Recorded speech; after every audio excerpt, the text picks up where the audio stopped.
안녕하십니까. 목요일 아침 여수 MBC 뉴스투데이입니다. 전남 국립의대 설립 공모를 위한 2차 도민공청회가 어제 고흥군에서 열렸습니다. 전라남도가 주관하는 의대 공모를 믿을 수 없다거나 단일 의대가 아닌 순천과 목포 두 곳의 의대를 설립해야 한다는 주장 등 다양한 목소리가 나왔습니다. 유민호 기자입니다. 전라남도 의대 공모 2차 도민공청회가 고흥군에서 열렸습니다. 마련된 300여 좌석이 모두 찰 정도로 관심이 높았습니다. 참석자들은 전라남도의 공정성에 의문을 제기하며 이를 담보할 방안을 캐물었습니다. 용역기관인 에이티커니 코리아, 법무법인 지평 컨소시엄은 아직 어떤 평가 기준을 마련한 게 아니라며 공모는 공정할 것이라고 강조했습니다. 그러한 의구심을 최소화하기 위해서 저희가 계속 이렇게 도민들의 의견을 듣고 있는 거고요. 그걸 기반으로 해서 그 기준을 만들겠다. 그 기준을 만들어지면 그 부분에 대해서도 저희가 낱낱이 공개를 다 할 겁니다. 전라남도가 제시한 2026학년도 의대 개교는 불가능하다며 급히 공모를 할 것이 아니라 공동의대 등 다양한 안을 차분히 논의해야 한다는 주장도 나왔습니다. 그 대학의 입장에서도 지금 26학년도에 의대를 개교할 수 있다는 것은 불가능합니다. 언제 교원을 확보하고 강의실을 짓고 해가지고 26학년도에 의대를 개교할 수 있겠습니까? 그래서 용역기관은 절차의 시급함을 강조하며 의대를 양쪽에 두는 것은 과거 사례를 비춰볼 때 실현 가능성이 낮다며 고려하지 않고 있다고 설명했습니다. 이제 거기 한 번 의과대학이 설립이 되면 함부로 폐교를 시킬 수는 없지 않습니까? 그러니까 최소 인원은 무조건 유지해야 되니까 그에 대한 부담이 너무나 큰 겁니다. 지역의 의료 수요와 경제 규모를 평가 지표에 반드시 넣어야 한다는 목소리도 이어졌습니다.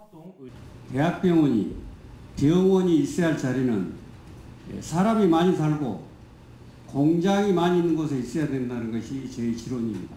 공청회에 앞서 전라남도의 의대 공모를 반대하는 기자회견도 1차와 같이 진행됐습니다. 각종 시설 사업소는 서부권에 지속적으로 투자하고 유치하면서 동부권에는 가뭄에 콩나듯이 던져주는 작태도 고쳐야 합니다. 한편 순천대학교는 이번 공청회에도 참석하지 않았습니다. 전라남도와 용역기관은 어떠한 것도 정해진 것은 없다며 모든 길을 열어두고 함께 설립 방식 등을 논의하자고 밝혔습니다. MBC 뉴스 유민호입니다.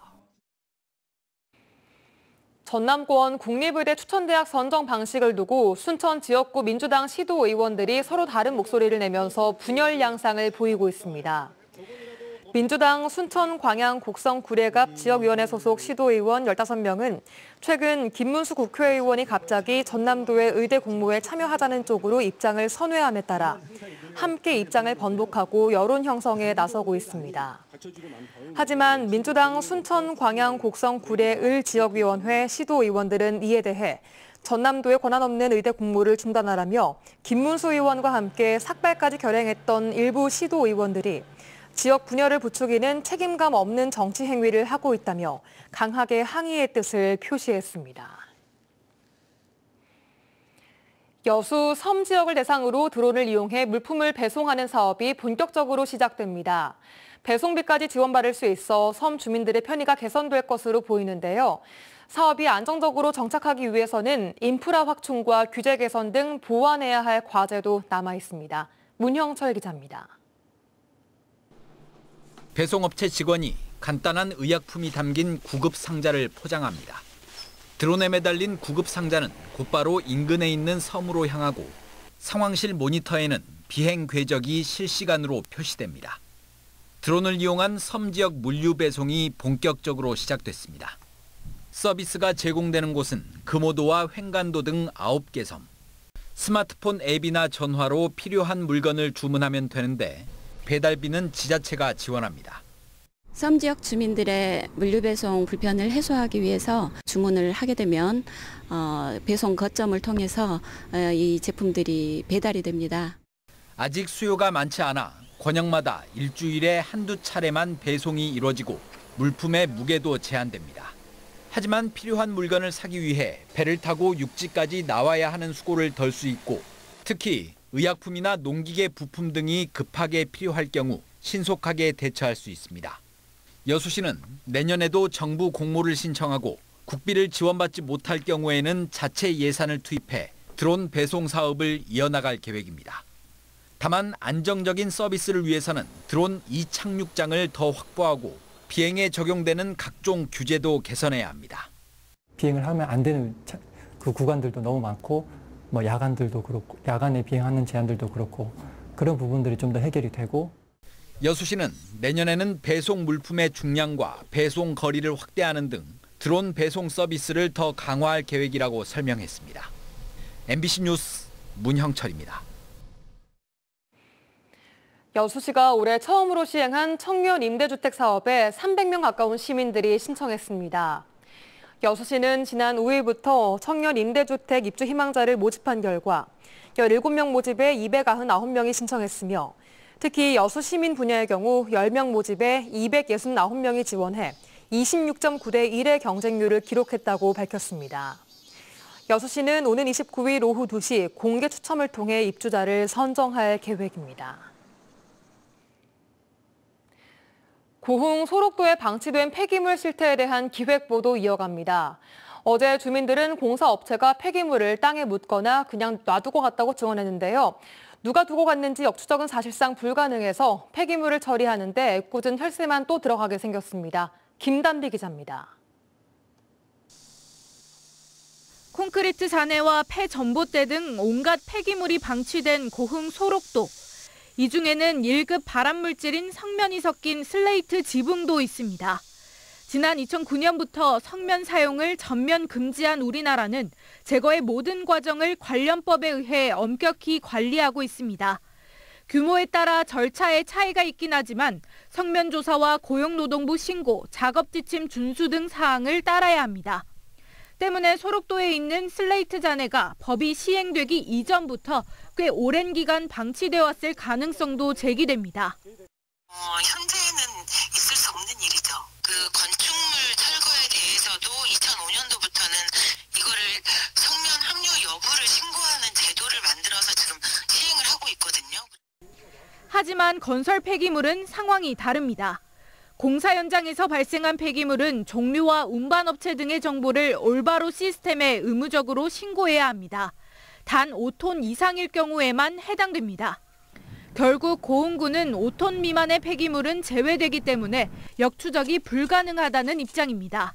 주민들의 목격담처럼 공사업체가 고의로 버렸다고 해도 처벌할 수 없는 겁니다.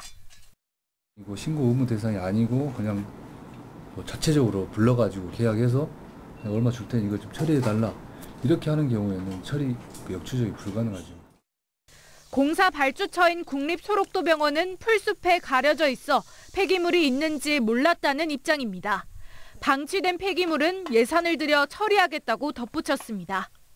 과거에도 그 폐기물 버렸다는 바로바로 직원들이 알려서 그 업체 보고 처리하고 하는 거 하고 있어요. 이런 확보해서 처리를 해야죠.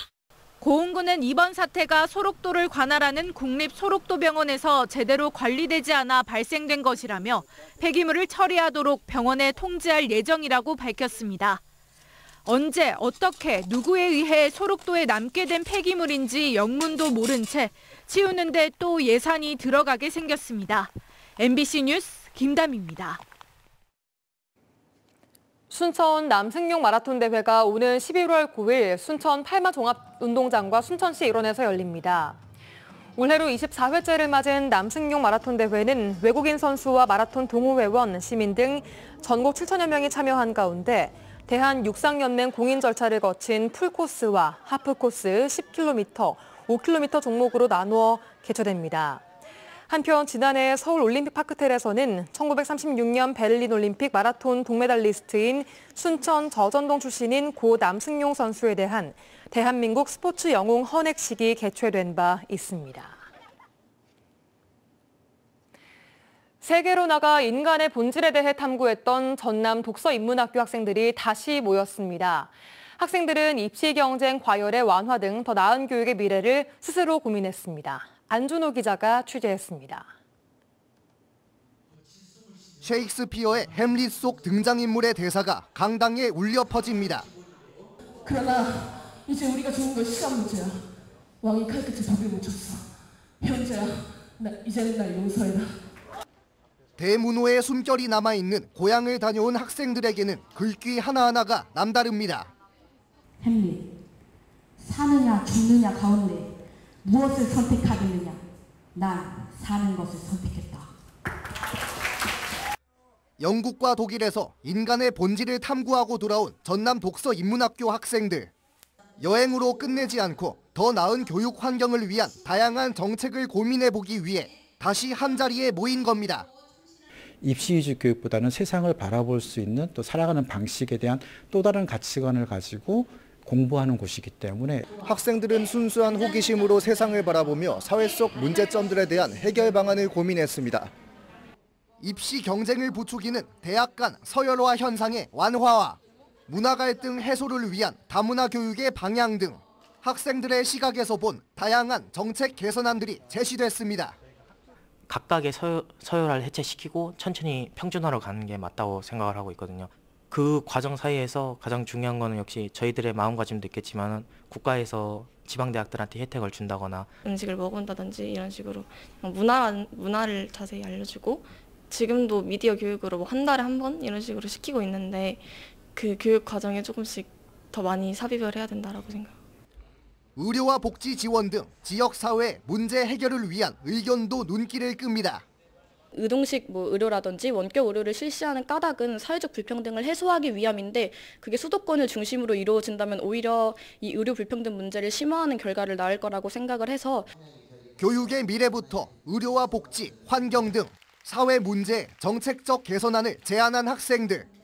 58명의 학생들이 내놓은 의견은 보고서와 수필, 만화 등 방식으로 쓰여 오는 11월 전남 독서인문학교 학생들의 졸업과 함께 모두 10권의 책으로 공개될 예정입니다. MBC 뉴스 안준호입니다. 광양시가 내년도 주요 현안사업 예산 지원을 전라남도에 건의했습니다. 광양시는 최근 내년도 전남도 예산 심의 조정 시기에 맞춰 구봉산 권역 관광거점 조성 사업과 옥룡 진상 다합지구 농어촌 생활용수 확충 사업, 섬진강 속 빛나는 윤동주 별빛 아일랜드 등 23개 사업 추진을 위한 도비 223억 원의 지원을 건의했습니다. 광양시는 이번 건의 사업들이 특별한 지역색을 반영한 권역별 관광단지 조성과 지역 농촌 활성화를 위한 사업들이라며 전남도와 긴밀하게 협력해 재원 확보에 적극 나서겠다고 밝혔습니다. 전남도가 광양만권 2차전지 소재 부품 장비 특화단지의 지정에 힘쓰기로 했습니다. 전라남도는 최근 지자체와 전문가, 기업 관계자와 연구 용역 중간보고회를 열고 2차전지 특화단지 추가 지정 전략과 관련 산업 육성 방안 등을 논의했습니다.